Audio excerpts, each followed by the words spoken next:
Pessoal, tudo bem? Me chamo Pedro Henrique Sena, justamente do Cleiton Henrique e do Matheus Henrique. Hoje eu vim apresentar para vocês um pouco da nossa arquitetura, do nosso projeto de Java, que é como que a gente pensou em fazer o nosso projeto, tá?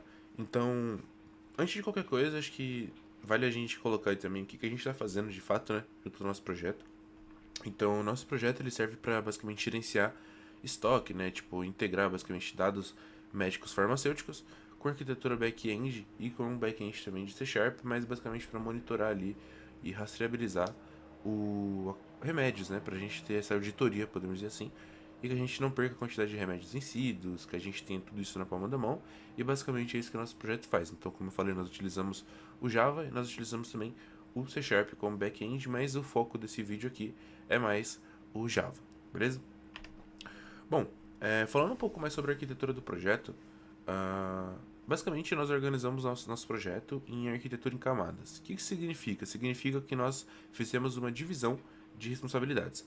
Aqui nós temos um slide falando sobre o controller, que faz uma exposição de endpoints REST e a recepção de requisições externas, o service, centralização das regras de negócio e orquestração da lógica, repositor, que é uma interface direta de persistência e consulta ao OracleDB via JPA. E DTOS ele faz uma transferência segura de dados entre as camadas, garantindo o desacoplamento. Então, o que significa isso? Significa que, igual eu falei, nós fizemos uma divisão de responsabilidades e que cada camada, assim, ela tem um papel importantíssimo dentro da nossa aplicação. Ao invés da gente deixar isso num lugar só, por exemplo, com uma camada tendo várias responsabilidades, a gente dividiu que cada camada, subcamada assim podemos dizer, tivesse uma responsabilidade específica, beleza? Então eu vou abrir aqui o IntelliJ e a gente vai ver na prática como que isso está funcionando.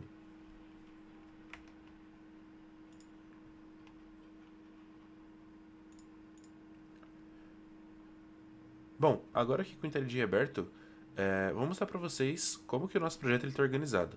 Não liga muito aqui para ele não estar reconhecendo o JDK, a gente não vai rodar localmente isso, a gente já colocou isso na nuvem, né, como deploy, já fazendo a integração ali com as matérias de DevOps. Então, quando eu for demonstrar para vocês ele funcionando, ali, as requisições e tudo mais, eu vou rodar ele com deploy, beleza? Já na nuvem. Então aqui, basicamente, como eu falei, ele está dividindo em camadas. Então percebe o seguinte, a gente tem a Domain Model, nós temos a camada de infraestrutura, a camada de mensageria, a camada de presentation e a camada de serviço. O que cada uma delas faz? Primeiro aqui na camada de Domain Model, ela é responsável onde eu coloco as minhas classes modelo. Então lembra que eu falei que nós utilizamos o JPA? Basicamente nós utilizamos o JPA para fazer o mapeamento dessas classes. Então cada classe aqui, cada entidade, ele é uma tabela no nosso banco de dados lá da Oracle. Então eu posso até abrir aqui uma classe e mostrar para vocês que basicamente a gente faz todo esse mapeamento, em que a gente fala qual que é o nome que essa classe vai ter lá no banco de dados, quais são os nomes dos campos, a quantidade de caracteres, se ele é único, se ele é numérico, se ele é do tipo varchar, todas essas coisas. Então é aqui que a gente faz esse mapeamento usando o JPA. Só que nós também temos uma subcamada dentro de Domain Model que são os repositors, né? Os repositors basicamente é uma interface, ou seja, é um contrato em que todo mundo que assinar ele, que estender ele, vai ter que utilizar. Então, o que acontece? Aqui nesse exemplo, por exemplo, eu tenho alguns métodos além do que o JPA me oferece. O JPA por si só, ele já tem um CRUD pré-pronto dentro dele.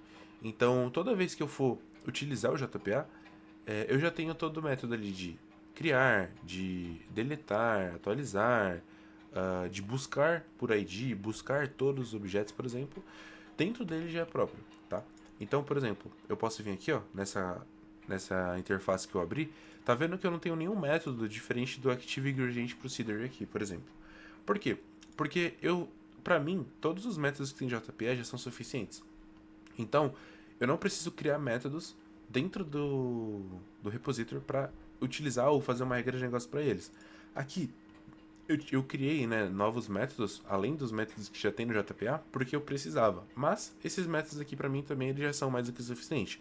E é legal que a gente pode ver que, além de utilizar todos os métodos que tem no JPA, o CRUD pré-pronto, nós também conseguimos criar novos métodos aqui, beleza? Bom, agora aqui falando sobre camada de serviço. Da Domain Model nós vamos pular para a camada de serviço, beleza? tá organizado aqui, camada de serviço tá lá embaixo, mas tudo tem uma lógica. Eu vou explicar aqui pra vocês como é que ela está funcionando, beleza? Bom, depois do main model, onde a gente fez o mapeamento ali, criou os nossos camada de repositórios, etc. Criamos JPA, estendemos tudo mais. Nós viemos para a classe de serviço. O que significa? Significa que a nossa classe de serviço, eu vou abrir aqui ó, o implement, por exemplo, ele injeta o repository que eu criei lá. Por quê? Porque por debaixo dos panos, o controller, quando a gente vai chegar lá, ele não enxerga o repository. Por debaixo dos panos, na verdade, o que faz o intermédio entre a camada de banco de dados e o controller, que expõe as nossas APIs REST, é a camada de serviço. Então a camada de serviço, ela injeta esses métodos, né, lá do repository, e esses métodos meio que vêm para cá, para essa classe de serviço, e eu posso criar métodos e adicionar lógicas de negócios extra. Como que funciona isso? Aqui no Active Ingredient Service Implement já é a classe de implementação. Só que eu também tenho um contrato, podemos dizer assim, em que basicamente eu digo quais são os métodos que eu vou reescrever a regra de negócio dentro da minha camada de serviço de implementação. Então perceba que, como eu falei, dentro do JPA ele já tem todos esses métodos aqui pré-prontos dentro dele. Só que eu estou dizendo o seguinte, que eu quero reescrever a regra de negócios totalmente dentro dele, da minha camada de serviço, para quando ele chegar lá no meu controller, eu ter uma regra de negócios específica, não aquele cru de basicão, beleza?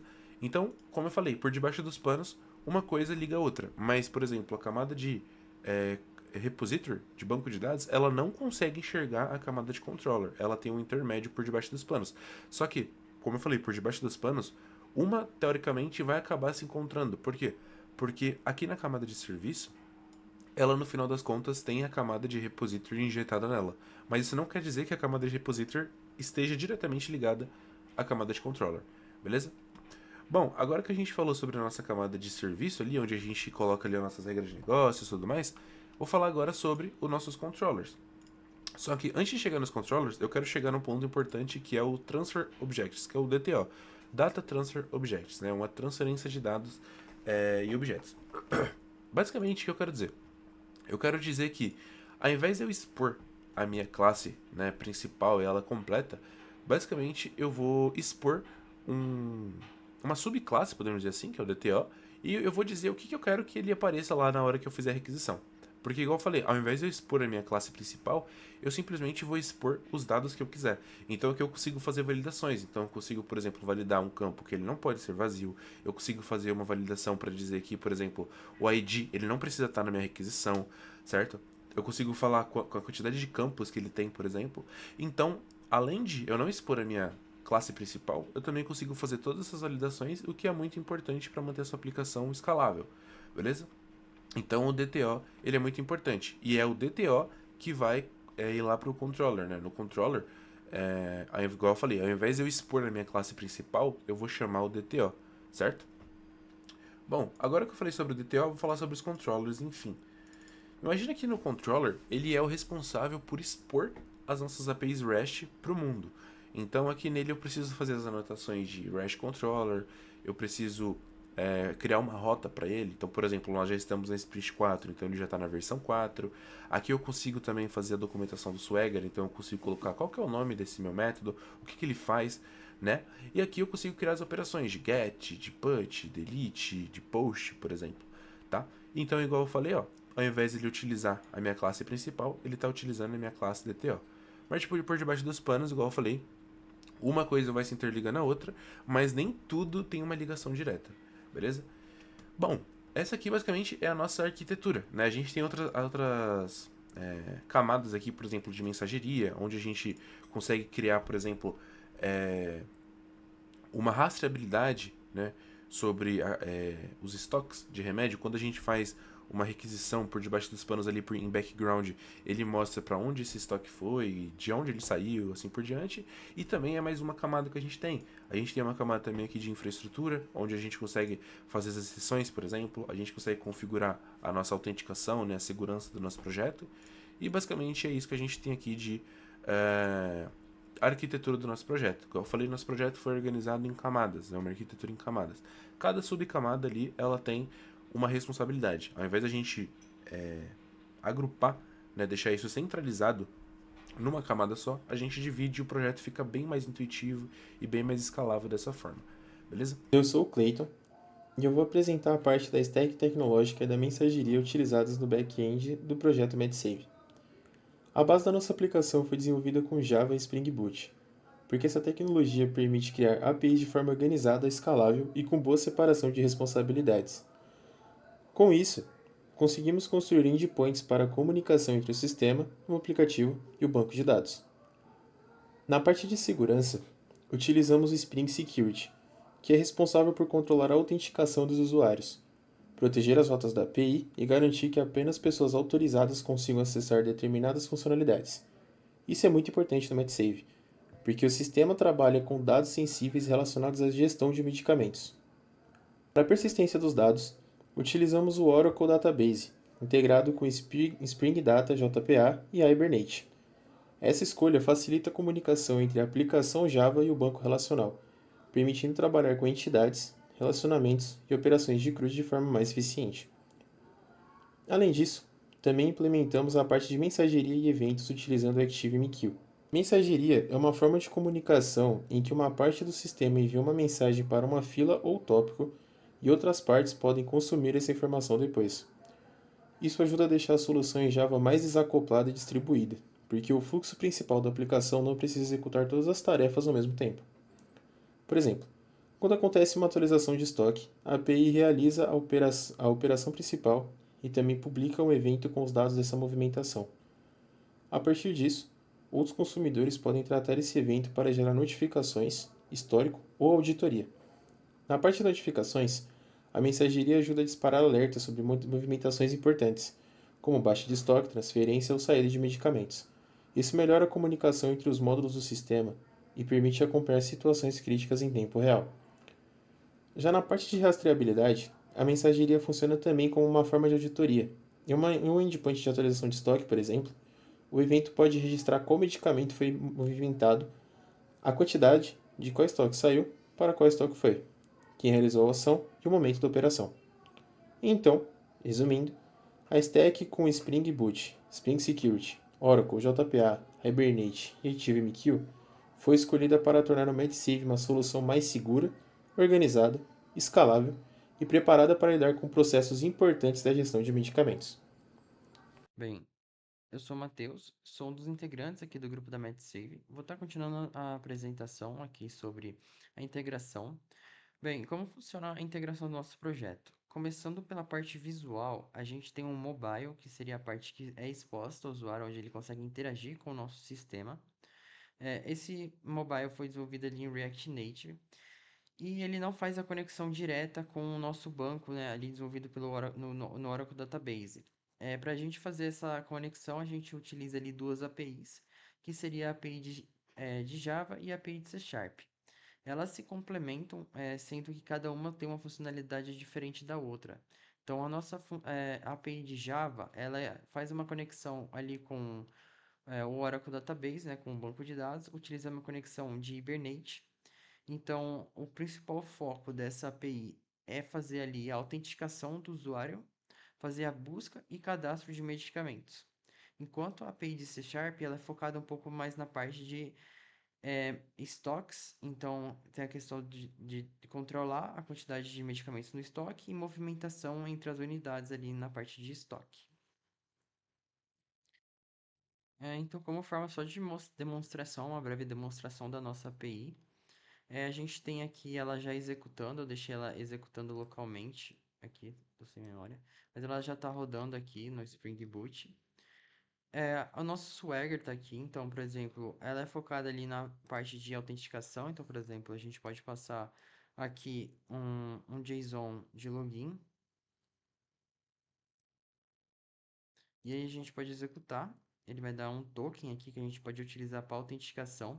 Esse token é importante porque sem ele a gente não consegue fazer a utilização dos demais endpoints. Eu já deixei ele autorizado aqui. Então a gente pode testar alguns endpoints. Então, por exemplo, endpoint focado ali na parte de medicamentos. Então, buscar todos os medicamentos. Aqui a gente tem a lista de todos os medicamentos que estão no nosso banco de dados. A gente também pode, por exemplo, buscar um medicamento por ID. Então, se a gente pegar o medicamento 11 aqui, a gente consegue só trazer ele. Aqui está o nosso medicamento 11. Então, aqui é uma breve demonstração só para a gente entender que, de fato, a gente está tendo uma persistência de dados no nosso banco e que nossa API está integrada ali com o nosso Oracle Database. Eu vou estar explicando também um pouco sobre a infraestrutura do projeto. Toda a infraestrutura foi desenvolvida ali na Azure DevOps. E alguns processos ocorrem ali, então, como, por exemplo, o processo de commit e trigger. Sempre que ocorre alguma alteração na nossa branch principal, uma pipeline é acionada automaticamente. Então, por exemplo, quando ocorre alguma alteração, automaticamente ela já faz um commit na nossa branch da Azure. E também a gente deixou para fazer um commit automaticamente lá no nosso GitHub do projeto também.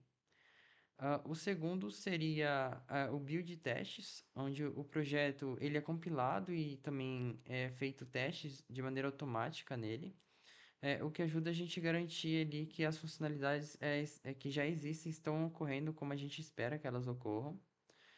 Também temos a geração do artefato, que é onde é criado o arquivo .jar, que é, né, pronto para a própria execução da aplicação.